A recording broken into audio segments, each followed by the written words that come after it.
Medical practitioners have embarked on plans to revamp their profession, which they say is running under the drain. The campaign, that is dubbed Reclaiming Professionalism of Quality Healthcare in Uganda, is aimed at curbing down the high levels of brain drain among health workers. But their dream of maintaining standards may remain on paper if government does not come out to increase their salaries. The medics are concerned that despite their noble duties to save lives of Ugandans, a lot has not been done to uphold their standards of living, prompting many to abandon the profession. Today, a senior consultant is relegated to the 5th position of single spine below a permanent secretary, and there is almost a 10 times difference in the salary in favor of the High Court judge. Doctors are paid poorly.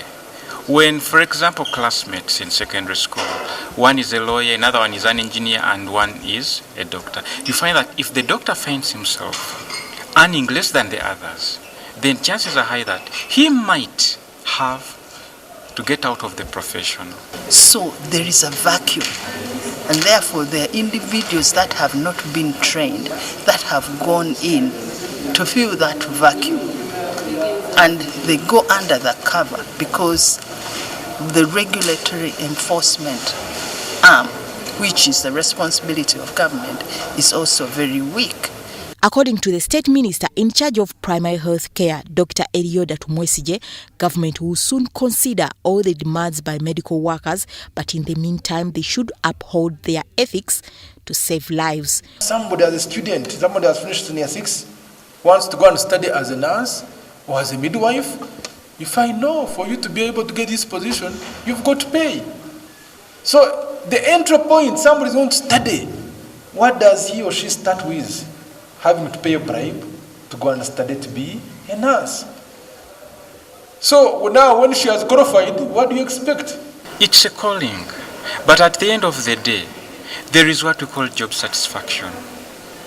However much you work, when your work is not being appreciated, you'll get demotivated. Yes, it's a calling. Even the priests, it's a calling, but you find that some of them, for example, some of them were in the village churches where there's nothing eventually, okay, because it's human nature.